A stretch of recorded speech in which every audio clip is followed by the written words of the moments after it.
Get my 6. What's up, everybody? Welcome back to the most amazing homesteading channel on the planet that typically has nothing whatsoever to do with homesteading. Homesteading off the grid. We're going on a night hunt tonight for the potential Bigfoot Sasquatch that may or may not live in the woods. Not just behind my house, but in my area, in this zip code, like, and a lot more than one of them, or him, or her, or they, whatever.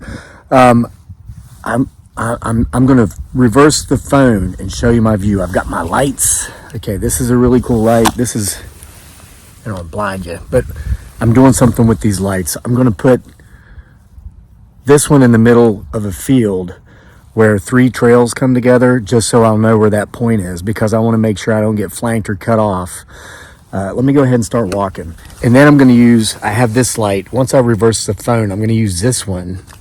This is a very bright light. I'm not going to shine it in your face, but I'm going to put the light, I'll make sure you can see me until I put this down.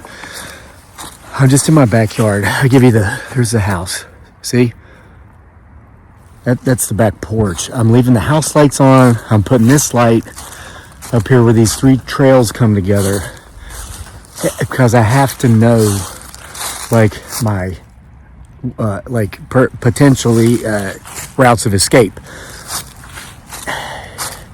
and I can end up in the same spot by going down these 3 different trails. And so I'm putting this light to know where that spot is. And you're going to understand why here in a minute, because this is going to be from where I put this light down. All right, I'm hearing stuff. Let me put the light down. I'm going to tell you about why I'm putting it here. Basically, it's for my safe exit plan. So it's here. It's going to stay there. I'm going to do this one. And I'm going to reverse the phone before I even turn it on so that you can see what I see. We got a lot of stuff to talk about these Bigfoot Sasquatches. All right. So make sure this is shining up into the woods. Okay, here's this one. Let's get this so I can't even see it. Hold on. There it is. All right, this is a super strong light. Watch this. See how it's like pitch black dark? We're gonna start out going this way. Look, see how bright that is? So we can see. So here's a trail that goes up to Camp Bigfoot Sasquatch. We got another trail up here. Right there it is. Because I don't know which way I might end up having to come out of here if I have to get away from some of these things. So we're going to start down here with the slower trail. So here's what's going on, guys. Yeah, so anyway, if I'll just have to run to that light if I need to run. And then it's a direct sprint to the back door of the house. Because listen, this light might go out. I've had situations before doing this at night where I would be in the presence of something and all the batteries would die, the lights would die, the phone would die. Sometimes it makes me sick to my stomach. I've thrown up doing this before. It's like they get in your head or something, and they can make you sick, give you headaches. It's crazy. So here's what's going on. I was going to say, you see a light over there. That's a house over across the way. You can see a couple of houses from here this time of year because the leaves are off. So here's what's going on. I was at football practice, my son's football practice, and my football practice. I'm a coach. Earlier this week, and one of the kids asked me, I'm looking everywhere, because these things, there's the house again. These things, I mean, they can be anywhere, and sometimes they seem to be able to cloak or whatever, so you can never be too careful.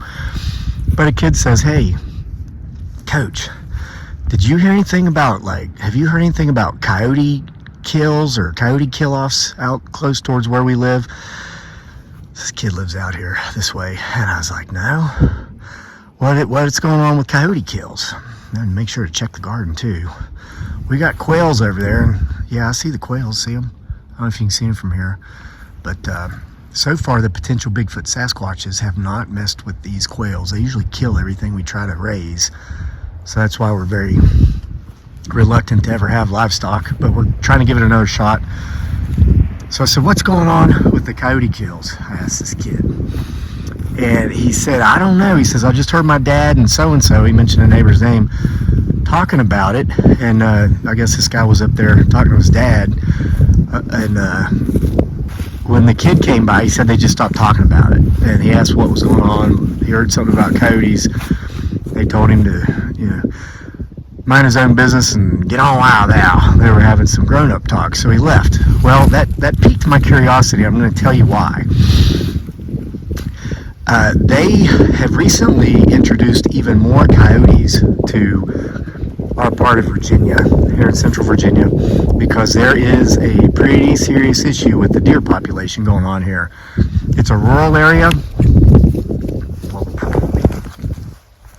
Did you see that? Eye shine. I almost dropped the phone, or I almost dropped the light, and I was trying to fix it. Oh, I feel sick to my stomach. Ugh.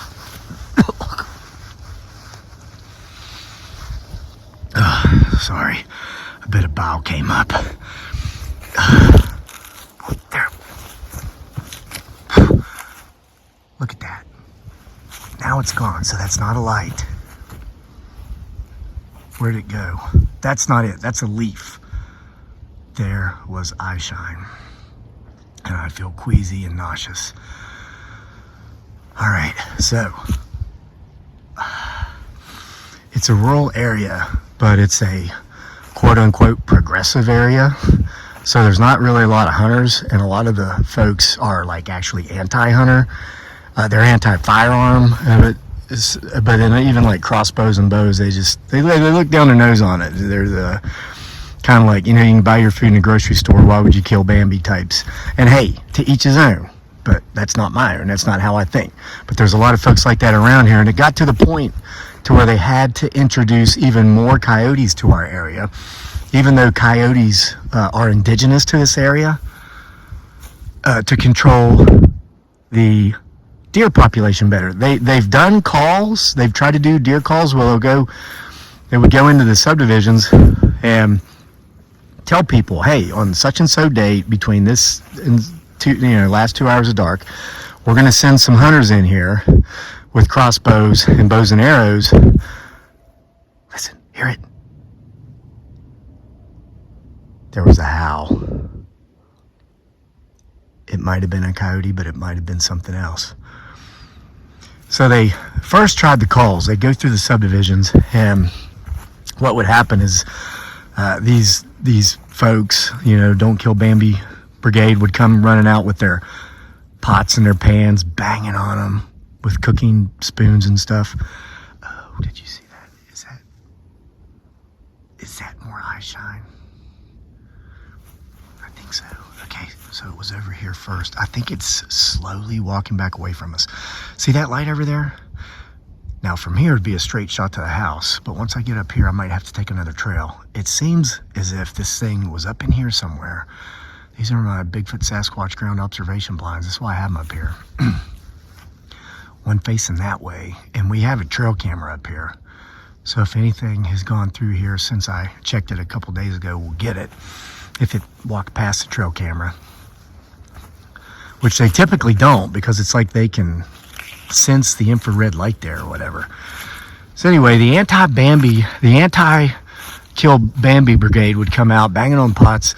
They would literally, they had to arrest these people and hold them in custody long enough for them to do calls.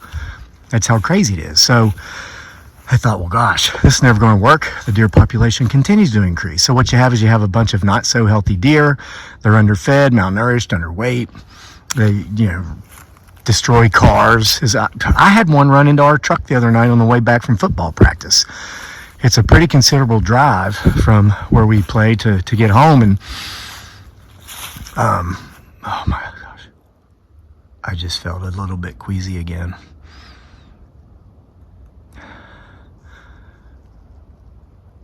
I hear footsteps up this way. There's something up there walking around. So yeah, deer ran across the road. I saw it, so I slowed down. I let it cross, and then I start going again, and then one runs out it's like I caught it out of the corner of my eye just before it smacked into the side of the truck. So fortunately for it and my truck, I had not gotten back up to speed. It was like a 40-mile-an-hour road, and I was only doing 10 or 12. So the deer didn't even fall down. It just kind of bounced off of it. And I saw in the rearview mirror that it was looking at me like a dummy as I drove away. And I checked the truck after we got back, and there's no damage. You cannot tell that deer ran into the side of the truck. So it's bad. It's really bad. So what they decided to do, the Virginia Department of Natural Resources or whoever, is they just put even more coyotes out here. And now this is how many more. I'll give you an example. We've been here for 8 years, and I spend like a lot of time outside. I love just being outside. It's a beautiful place. Up here's a trail cam. We're gonna see if it's got any images on it. Our first year here, I think I heard coyotes howling maybe 2 or 3 times. They were off in the distance. Since they started this trying to increase the coyote population by introducing more of them. Shh, I heard something. Did you hear that? Like a growl and footsteps. We've been seeing stuff up here this week. I'm starting to get a little nervous. So now, I mean, yeah, you're like, get to it. Okay. I hear coyotes howling at night. Any night I'm out for like an hour or more, if I'm sitting around a fire or if I'm out watching the stars, I'll hear coyotes. If I'm out for at least an hour or more, I'll hear them every night. When I'm just coming and going, there's an X out there. When I'm just coming and going in and out of the house, maybe taking the trash out, maybe putting something outside or going outside to get some firewood to bring into the house. It's already dark. If I do that, for every like 5 times I do that, I'll hear coyotes at least one of those 5 times. Used to be, I mean, I'd hear like coyotes while I was doing that like maybe once a year. I just happened to catch them. But now it's like 1 out of every 5 times I go outside, there's coyotes. So, what's that? How'd that get there? Here's that trail cam. We're gonna come back and check that in a minute. So down there's a house. So that's how many more coyotes there are here. And I do believe, as somebody who's outdoors a lot, it is thinning down the deer population. Something's thinning down the deer population, okay? I mean, it could be the Bigfoot Sasquatches. I'm going to tell you it's not hunters, because there's just not many of them around here or hunt around here. And a lot of these folks that own big tracts of land out here refuse to allow people to hunt on their land because they're the anti-kill Bambi brigade. And that's just cruel. Us lower socioeconomic, rural Caucasian people can go to the grocery store and buy our meat. But there's no need for us to kill Bambi. So we had some wins today. This is one of the observation blinds. That's a bag, and I did not put this here. Now, I do have chairs in my blinds, and that's it. Listen, I told you. Shh. Did you hear that? That came from directly behind me and a little up.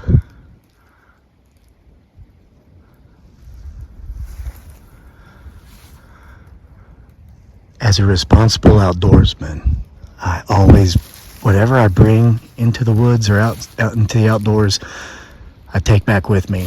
I do not take plastic bags anywhere in particular because I hate them. I think they're of the devil.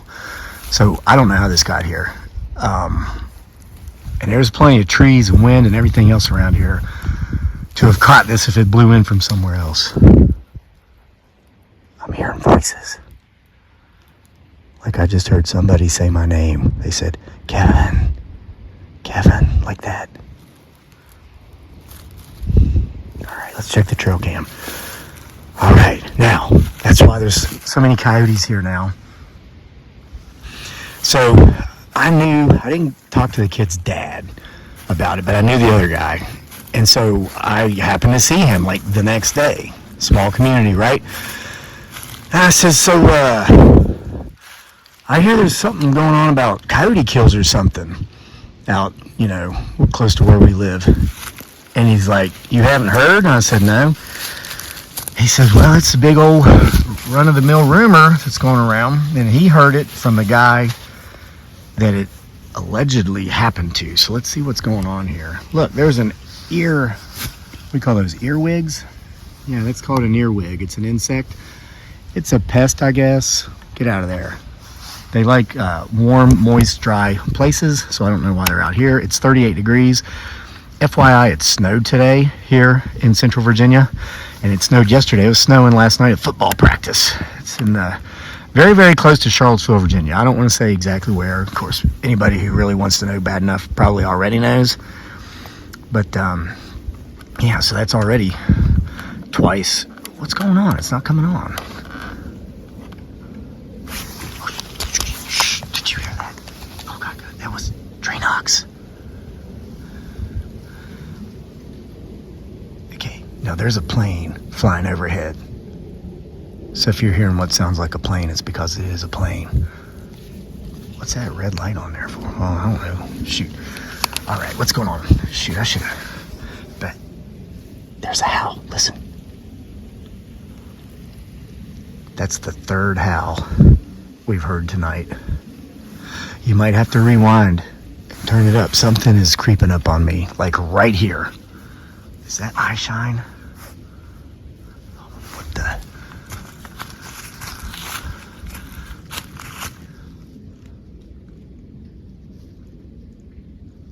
There's another tree knock.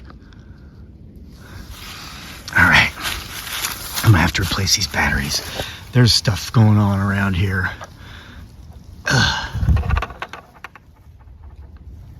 Where the heck are the batteries? There's a port for 8 batteries, but it'll run on 4 for like 6 months. That's probably been about how long it's been since I put them in there. So I just assumed they'd be dead, but they're not even in there. And you look, if you had a paw, you couldn't get that. How would you open this? You have to have fingers to open this up in the first place. And then you really got to have fingers to push this thing down and pull this out. So, is it possible I took out dead batteries and... Well, I guess anything's possible. Let me stick this in my pocket.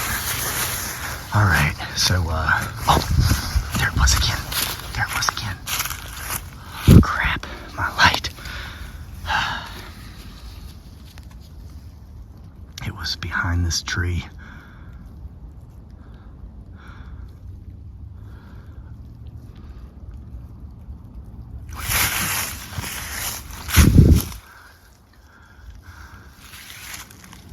Okay, hold on.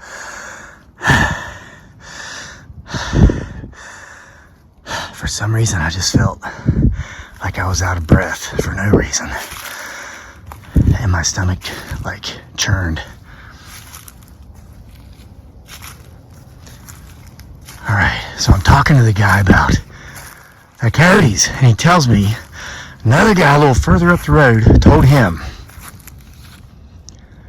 that about a week ago, it would have been now, he was outside. He's an outdoorsman. Lots of outdoorsmen out. A lot of outdoors people here. And not everybody's in the anti-kill Bambi brigade. So this guy was out. It was after dark. And he was listening to the coyotes. They weren't very far away from him. They were only about a few hundred yards away, and they were on his property. So he was just sitting there listening, reminiscing about days when you'd be lucky to hear coyotes a few times a year, which was just a few years ago, of course, but about how now it's like every night. So he's listening to the coyotes howl. He's assuming maybe, you know, they found maybe a gut pile, because he does hunt and he lets his family hunt on his land. And one of them had killed a deer just before this, a day or two, so there would have been a gut pile. You know, where they take the guts out of the deer. Okay, down there's our light in the field. See, I put it there so I know where to sprint to from any direction to then to have a straight line going to that back door. So he figures, well, these coyotes are out there on a gut pile. But then all of a sudden, the coyotes got quiet. They stopped howling, and he heard like a thump, like a. No, I just stomped on the ground with my foot. And then he heard like a coyote like yelp or squeal, kind of like a dog, like when a dog gets hurt, you know, like say a dog gets, I don't know, let's say your dog accidentally gets its foot stuck in the door, or shut in the door. You know how they make that sound when they're in pain? Just like that, but higher pitched, because I have gone through male puberty, so I can't make those high pitches anymore. It was like 40 years ago that happened. So anyway, he was like, what is that? And he's listening, and then he heard it again. Thump, and then the yelp. Okay, this is where I heard footsteps up here earlier. And then just a few seconds later, it happened a third time. And he thought, what is going on out there? So he didn't really think much of it until the next day. In the morning, he got up, and as an outdoorsman and a country person, he gets up to wake the rooster up to scream at the sun to come up, you know, one of those types.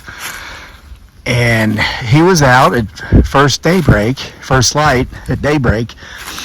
He figures, well, I'm going to go see where that gut pile was, where his nephew or whoever roundabout killed the deer, and just see if he could see, like outdoors people, trackers, hunters, potential Bigfoot Sasquatch investigators like myself, cryptozoologists. We can tell, like, you see a scene, you see blood, you see guts, you see by the way the leaves are moved around, you can kind of get an idea of what happened. So the guy was curious. So he goes out there, and the guts are gone, and there were 3 dead coyotes laying there. Nothing had begun to eat them. Of course, they hadn't started to decompose. It was just the night before when he'd heard this yelp. Well, it looks like, wow, I just felt the ground. It's almost like the ground shifted. I know they're saying that the magnetic north is starting to move towards Russia or something, but it just felt like the ground moved, and it was weird. And we lived through three earthquakes in the Philippines last winter that were set. One was 5.8 and 2 were over 7 in magnitude, and that just felt like that. Just to describe it, if you've ever lived through an earthquake, that's what it just like felt here, and there's no fault lines. Did you hear that? It's back down here. Okay, I think we pretty much have it hemmed in. Like somewhere from here to here. So let's go back down this way. So he got down on his knees to look at these coyotes, thinking, what in the heck happened here? Did somebody shoot him? He was looking for bullet holes. He said their skulls had been caved in.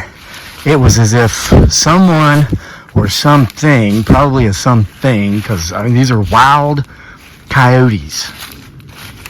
As if someone or something picked up. Did you see that? More eye shine. And just swung them by their back legs into the side of a tree and crushed their skulls in. And then that's what he said it looked like. Well, he didn't know what was going on, so he decided to call whoever you call in a situation like that, you know, and kind of report it, which is kind of, you know, the responsible thing to do. I was talking to a lady the other day. She said she saw a fox that she could tell had rabies or something, so she called and reported it, and she said within the hour, the game warden was there to deal with it. Well, this guy made a call about the coyotes, and he said in like half an hour, this black Suburban with tinted windows pulls up, and it had one of the G license plates, but it was not the Virginia Department of Natural Resources or Game and Fish Commission, whatever all these government agencies call themselves. There was nothing on the van. There was no description showing which, let's give you a 360 view here, you know, which government agency this crew was from. There was a crew of 3 guys. They get out of the Suburban and they just walk up to him. They don't introduce themselves. They don't show him any credentials. Down there's my light. I might have to hightail it too. This trail up here goes down there too. they just walk up. He saw him pulling up the drive, of course. So he goes outside on the porch to meet them, and they just said, "Where are they?" He says, "The coyotes?" And they said, "Yes." He said, "Well, come on, I'll show you." And they said, "Can we drive out there?" He says, "Yeah." He says, "Okay, we're going to follow you." He says, "Well, it's within walking distance. It's only a couple hundred yards out here." He says, "But yeah, we can ride if you want. I'll hop in the back." And they said, "No." And they formed like a wedge, like three guys trying to protect somebody behind them. And what they were protecting was that black unmarked Suburban. They said, "You are not allowed in our vehicle. You are not authorized to be a passenger or to see inside our vehicle." Guy was like, "Okay, yeah, I get it. You know, them government men, you know how them government men are. Gotta watch out for them government men, especially the ones from the RRS, right? I mean, country folk know that." So he's like, "Whatever." So he takes off walking. What was that? So these guys get in their Suburban. Did you hear that?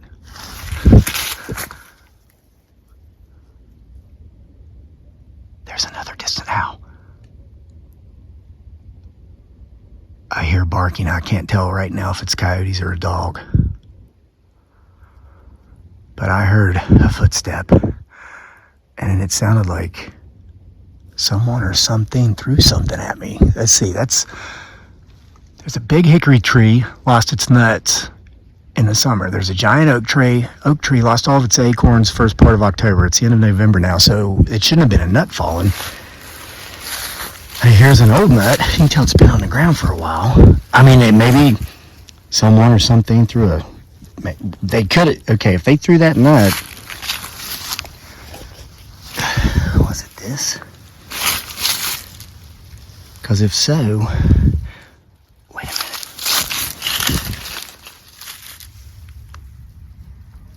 That's one of my batteries from the trail cam. I am not a litter bug. Even if I would have taken those dead batteries out some time ago and just not forgotten about it, which I did not. I checked that trail cam as recently as 2 days ago. You hear that? It's a howl. I'll put this in my pocket and take it home and throw it away with that plastic bag. I'm not a litter bug. How's this stuff happening? Shoot, where's my light? I got it by the wrong angle. Oh, what? What's that light shine again? Guys, here's what's going on with my light. I'm supposed to be wearing it on my head, but I can't really. It shines where my head turns, but it doesn't shine where the camera goes, so I carry this. And if I grab it wrong, but there's something over here, and it threw something at me. It threw my battery. There's an X. Oh my gosh. So anyway, the guy walks these government men out to where the coyote kill was, and they get out of the Suburban, all three at the same time, and they said, "Sir, slowly walk backwards and step away until we tell you to stop. Do not turn around. Do not take your eyes off of us and these coyotes. Don't turn your back to us." He was like, "Okay." He's thinking, man, these government men, they've gotten really strange in recent years. So he backs away. He gets about 30 yards back from them. And they're right there, each of them standing by one of these coyotes. And they say, "Okay, stand right there." They all grab a coyote, pick it up, drag it, however you'd carry a 30-pound wild dog. And guys, hold on. My bile just rose. I feel like I'm going to be sick, and I'm not sick. I'm perfectly healthy. There's a presence here that's making me nauseous.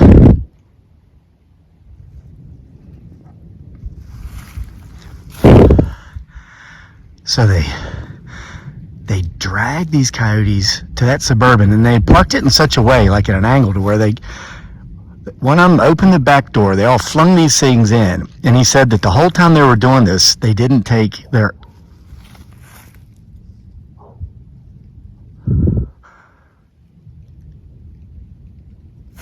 Oh my God, so we got a dog barking somewhere off in the distance, and more footsteps coming from back here.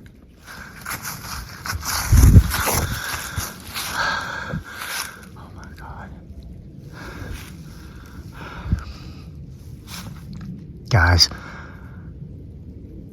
I don't feel safe right now. I do not feel as if I am in a safe space. Him, her, it, or they make me feel unsafe. So what I'm going to do is I'm going to do what that guy did. I'm going to walk backwards.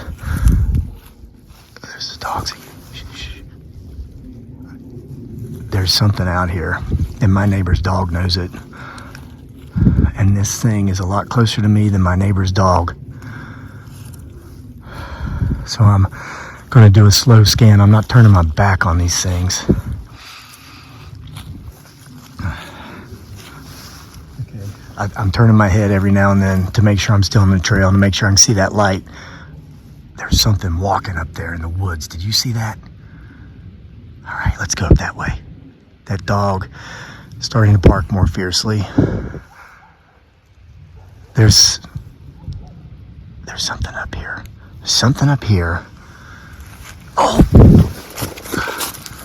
Do you see how that thing is almost out of the woods? Yeah, we're not going to go up there. They're trying to flank me.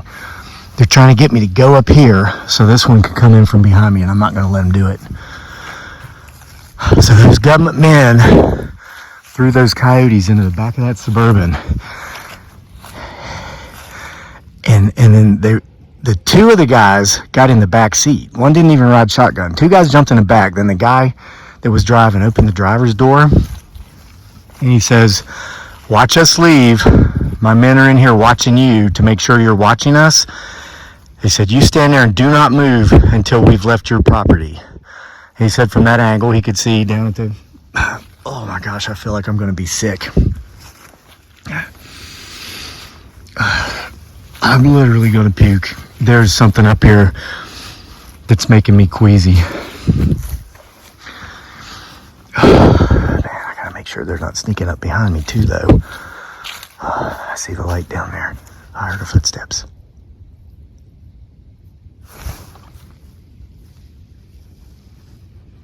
Let's see if we can... Okay, I can't see that eye shine, but that makes it even scarier. Yeah, there it was. He said they just drove off, and he saw him leave his property, and so he left. He went back to the house, and he was like, "By golly, no, that's just rude.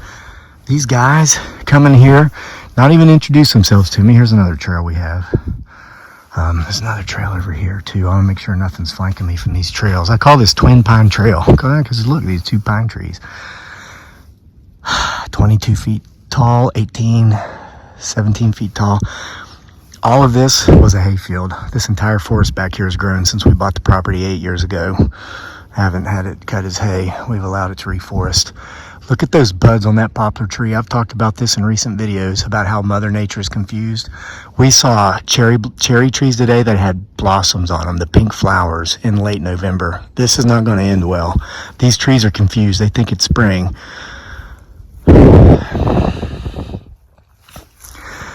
So he got in a house after all this happened. He thought, I'm going to get to the bottom of this and find out what just happened here. So he called the same number, the same department, the one I don't know what department it was. If I see that guy again, I'm going to ask him. I'm going to text it to myself and talk about it sometime. Aren't those stars beautiful? And he told me, he said, "Well, this just happened. I called in yesterday," and he said it was the same. The voice, it was a woman's voice, and it sounded like the exact same voice he had talked to the day before. And the woman laughed after he finished telling her the story I just told you, shorter version, of course. And she chuckled and laughed and said, "Sir, are you putting me on?" He says, "No, I ain't putting you on. I called this in yesterday and told you, and they were out here. Or called it in this morning when I get my days mixed up. Yeah, you just called it in a few hours ago is what it would have been. Or not even, 30 minutes to get there. The incident probably lasted 30 minutes. So probably an hour and a half had passed, and this woman asks him if he's putting her on. He says, "Ma'am, I just called you a little bit ago and reported this coyote kill incident. You're the one that sent these guys out." She said, "Sir, two things. Number one, I don't remember ever having a conversation like that with you or anybody. And she says, I'm sitting here at my computer and I have to notate any call that comes in, what it was about, who made the call. She says, I'm not seeing anything in my computer about that conversation. So I want to let you know that if you're trying to do like some sort of government hoax, that's a federal crime. Do you want to proceed further with this conversation? And at that point, that's when he knew something was up. Something was going on.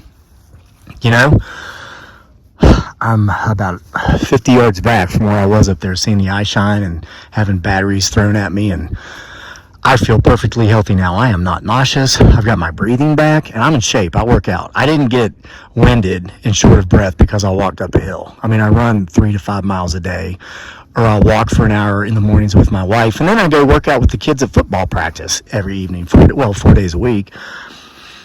So that didn't make any sense.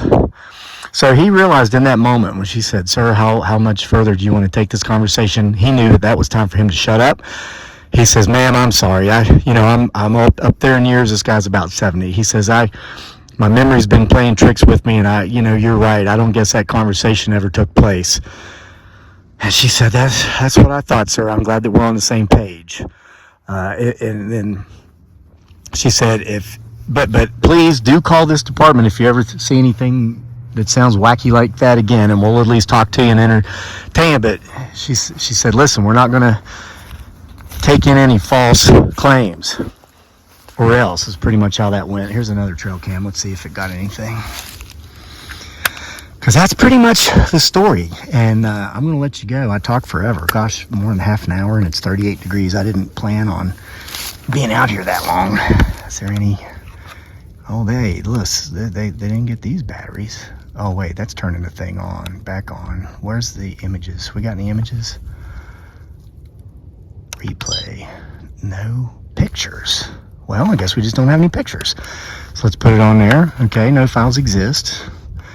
I check these daily usually, and I swear when I replace batteries, I keep it in mind and I remember. So we made it back. There's my light. There's my house down here. So I'll let y'all go. Hey, I didn't have to sprint out of there like I do a lot of times at the end of these videos. What's that down there?